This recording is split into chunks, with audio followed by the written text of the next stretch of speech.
British neoconservative commentator Douglas Murray has been roundly mocked for displaying some, dare we say, hypocrisy after appearing on the Joe Rogan Experience last week. Murray found himself at odds with Joe Rogan and comedian Dave Smith on Israel and Gaza. Smith raised the issue of Israel's blockade of Gaza, which has been in place since 2007, and Murray countered with this. Have you been to the crossing points? No. When were you last there at all? I've never been. You've never been? Well, am I not allowed to talk about it now?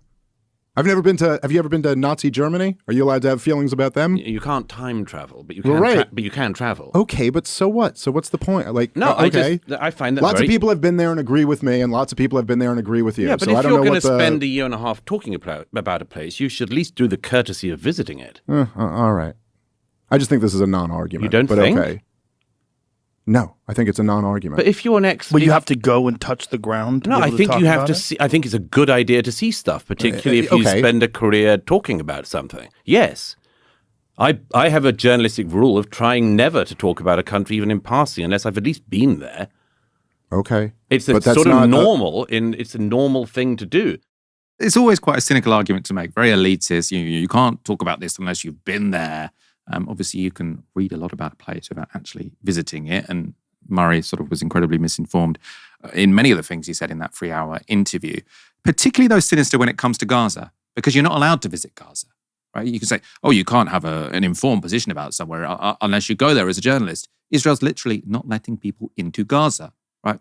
Douglas Murray will say, well, I've been there, but he's only been there in the van with the IDF, who show them exactly what they want him to see. Loki made a good point. I think we said when Douglas Murray says he's been to Gaza, he means he went embedded with the Israeli army, which is carrying out genocide there. Murray also has broken his own rule. So he said in that clip, I have as a general rule, don't comment on somewhere if you haven't been there. Well, just 11 days ago, Murray was telling Lex Friedman, so another podcaster, about the evil of the Iranian regime, a country he seems to have never been to. Mehdi Hassan was quick to point out hypocrisy such as this. So he's got a tweet of Douglas Murray saying, no one is free until everyone is free. You muppet, Susan Sarandon. You think the people ruled by the PA or Hamas are free. You think the people of Yemen, Saudi Arabia, Iran, China, and 100 other countries are free. Yet you're silent on all that. Mehdi Hassan points out, has Douglas Murray been to Yemen, Saudi Arabia, Iran, or China? If not, why is he commenting on the level of freedom there? That's his rule, right? You have to have been somewhere before you can criticize or comment on it.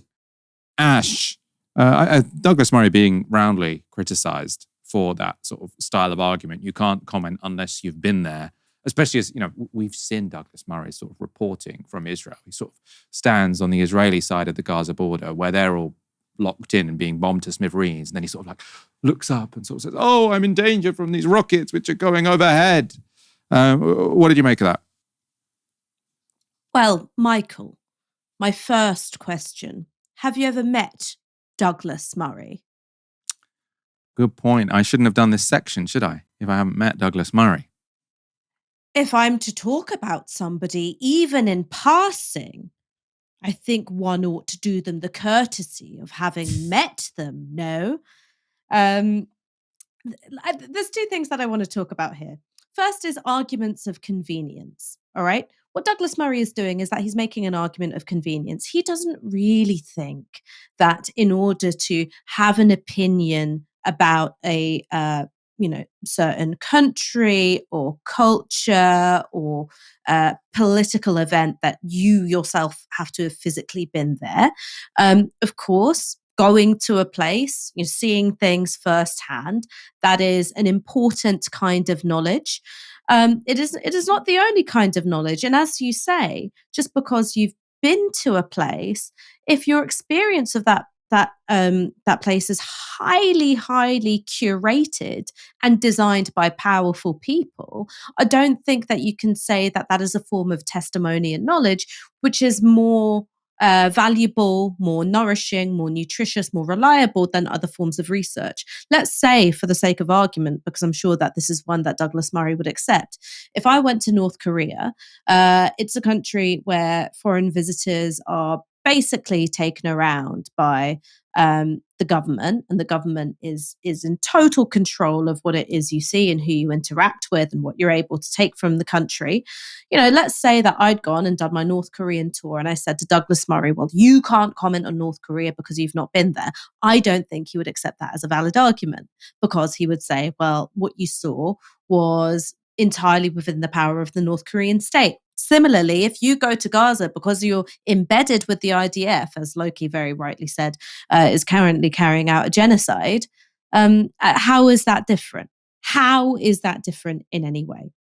So that's the first thing. It's merely an argument of convenience, and I'm sure if the countries and the people were swapped around, Douglas Murray would find himself making the precise opposite argument, because that would be the one that was convenient to him and his political purpose at that time. The second thing, and this is why I did the impression of him, there is a sort of ruling class British condescension, which is weaponized to make people feel stupid.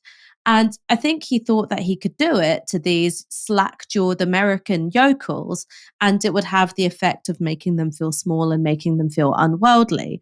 It doesn't appear to have, been the trump card in this particular context, but it is, I think, the last resort of the desperate public schoolboy. I have to say, C-, must try harder. I think that's a very fair judgment from you there, Ash. Let's wrap up. We've covered a lot today. Thank you so much for joining me. Thank you very much for having me. I need to sleep now. I think this cold is knocking me out. You've survived very well through the hour, I think. Thank you, everyone, for tuning in. Come back tomorrow for another live show from 6 p.m. Until then, you've been watching Novara Media. Good night.